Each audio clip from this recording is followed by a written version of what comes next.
À peine réveillé et me voici. Au commencement, il n'y avait que les eaux. Il n'y avait que l'océan primordial. Et l'océan primordial contenait en lui la terre, l'air et le feu. Au commencement était l'océan primordial. Au commencement était Kalunga. C'est comme ça qu'on dit en Kikongo. Kalunga. Et ce qui veut dire que tout ce qui existe provient de l'eau. Et tout ce qui existe contient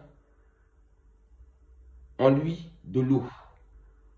Tout ce qui existe est composé d'eau. Les humains, les animaux de la terre, ainsi que les animaux du ciel, les végétaux, etc. Excepté les pierres, qui font partie aussi de l'eau. Excepté les pierres. Et les pierres, je les considère comme étant de la terre. Enfin, bref. Et ce qu'il faut savoir dans tout ça, c'est que cet exemple-là, quand je dis que nous sommes des créatures des eaux, comme je dis lors de la vidéo précédente, que nous sommes des vapeurs d'eau, que nous sommes des créatures d'eau, eh bien, il y a un exemple devant nous. Et je vais donc vous donner cet exemple-là qui existe sous nos yeux. Et à travers ce qui existe sous nos yeux, comme je dis, nous avons justement l'exemple où nous avons carrément la preuve que nous sommes vraiment des créatures d'eau et que nous provenons de l'eau. Prenez un œuf. Un œuf est composé aussi d'eau, car déjà à l'intérieur de l'œuf, il n'y a que de l'eau. Au départ de l'œuf, c'est de l'eau. Et cet œuf-là, c'est aussi celui que la femme porte dans son ventre quand elle est enceinte. La femme, dans son ventre, elle possède une poche d'eau.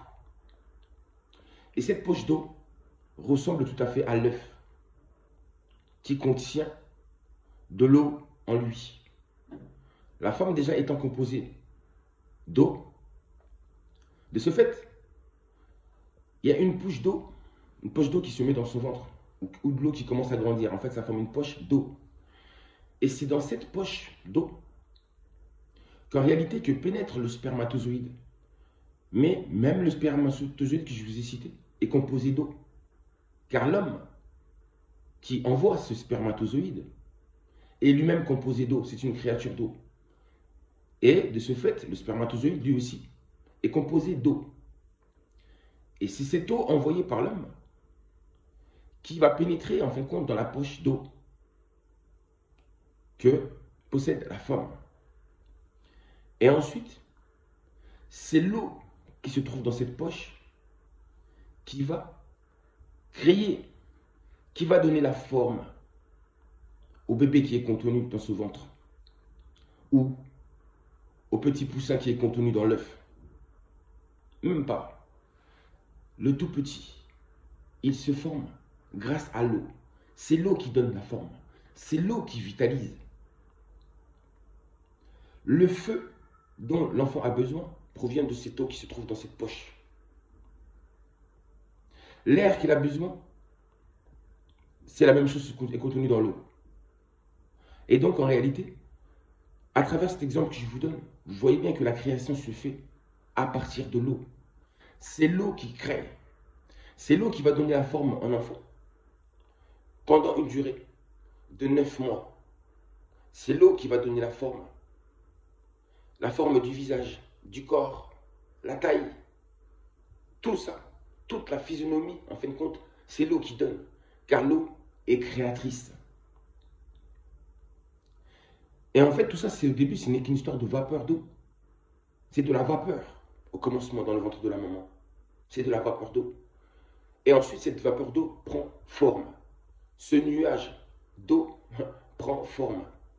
Et ensuite, pour donner naissance à l'enfant, un garçon ou une fille. Donc vous avez vu, même c'est l'eau même qui choisit le sexe même de l'enfant. C'est l'eau qui forme. C'est l'eau qui crée. et ensuite il y a naissance. Et une fois que cet enfant est né, en réalité, n'oubliez pas que cet enfant, en réalité, c'est né que de l'eau. C'était comme une vapeur d'eau. Et cette vapeur d'eau, c'était comme un nuage. Et ce nuage va apparaître pendant un temps, tout comme les nuages apparaissent au-dessus de nos têtes pendant un temps, pour ensuite, après, disparaître. Il en est de même pour cet enfant, qui va apparaître pendant un temps. Il va vivre sa vie. Et puis, à un moment donné, cet enfant va mourir, va disparaître, tel un nuage. Cette vapeur d'eau que nous sommes, en réalité, va tout simplement s'évaporer. C'est ce qu'on appelle la mort du corps physique. S'évaporer. Et pour retourner en état liquide. C'est-à-dire retourner dans l'eau, d'où elle a été formée, d'où ce corps a été formé, où cet être a été formé. Retourner à la source, d'où cette personne vient, d'où cet enfant vient. Nous provenons de l'eau. C'est l'eau qui nous crée. Et au final, nous retournerons toujours à l'eau. Nous retournerons dans l'eau. Nous retournerons dans l'océan primordial. Kalunga. Ce lieu où, selon la tradition Congo, c'est ce lieu où se trouvent nos ancêtres. Nos ancêtres se trouveraient justement là-bas à Kalunga, dans l'océan primordial. Donc en réfléchissant ainsi, je me dis qu'en réalité, ce monde invisible dont nous parlons, le monde des ancêtres, en réalité, c'est le monde des eaux. En réfléchissant ainsi, forcément, je tombe sur cette révélation-là. En ayant ce raisonnement-là, je trouve sur cette équation-là. En tout cas, nous ne sommes faits que d'eau. Nous sommes des créatures des eaux. Et j'ai bien dit, tout ce processus qui se déroule dans le ventre de la maman, et bien en réalité nous démontre que nous provenons de l'eau. Et ce qu'il faut savoir que, aussi, c'est que la femme, elle est celle qui porte le monde. Elle porte l'humanité.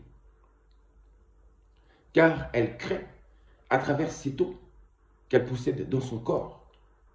Oui, à travers cette poche d'eau qu'elle a dans son ventre. La femme, en réalité, elle est la porteuse de l'humanité. C'est la femme qui engendre l'humanité grâce à l'eau qu'elle contient. Elle porte. Elle a plus vraiment le sens de créatrice, ça colle plus à la femme. Puisque toute cette création se déroule dans son ventre. Et grâce à l'eau qu'elle contient en elle. Donc tout le principe de création, on le voit chez la femme. Raison pour laquelle la femme, elle a un rôle très très important, la femme. Toutes les communautés qui existent, c'est la femme qui en est la source. Et puis bien avant la femme, en réalité, c'est l'eau, c'est l'océan primordial qui est la source de tout. L'océan primordial est androgyne, masculin et féminin. Raison pour laquelle l'eau engendre des êtres androgynes, des hommes et des femmes. Donc, en vous expliquant, en vous faisant cette vidéo, vous pouvez un peu voir un peu la grandeur de l'eau. La grandeur de l'eau. Et vous pouvez comprendre maintenant que vous êtes composé d'eau. Et que vous n'êtes que des créatures d'eau. Vous n'êtes que de la vapeur d'eau. Et cette vapeur d'eau finira par retourner d'où elle provient. C'est une science, en réalité, ce que je vous donne là, ce que je vous explique là, c'est une science. Cette science dépasse les religions. Elle dépasse tout ce que vous enseignez auparavant. C'est une science véritable. Oui, la science que pratiquaient nos ancêtres dans les temps les plus reculés. Je parle de mes ancêtres au Congo, d'après ce que j'en sais, d'après ce que j'ai compris. Et s'il en est ainsi pour le peuple Congo, il en est de même aussi pour tout le peuple noir en général. Nous sommes des créatures d'eau, nous provenons de l'eau. Et chaque jour, nous avons la démonstration de ce phénomène ou de ce processus. Mais il suffit d'avoir les yeux ouverts, d'avoir la vision juste pour le comprendre. Pour savoir qui nous sommes. Nous sommes nés pour savoir qui nous sommes, pour comprendre pourquoi nous vivons, quel est le but, d'où nous venons et surtout où nous allons nous retourner. Donc vous voyez bien que la création se fait avec de l'eau. Dans le ventre de la mer, c'est l'eau qui crée. Et vous comprenez que nous provenons de l'eau, donc forcément nous retournons dans l'eau où nous venons. Et ce sont des choses que vos pasteurs ne vous diront pas, vos imams ne vous diront pas, ni vos rabbins ne vous diront pas non plus. C'est un nouvel ère, c'est un nouvel ère, c'est un nouvel ère, l'ère de la vérité. Mais la vérité ne se trouve pas à travers les religions. Non, elle ne se trouve pas à travers les religions. Donc il faut aller au-delà des religions. Il faut aller au-delà des religions. Nous devons dépasser ce tas de religions pour devenir vraiment des êtres spirituels. Je vous dis à très bientôt.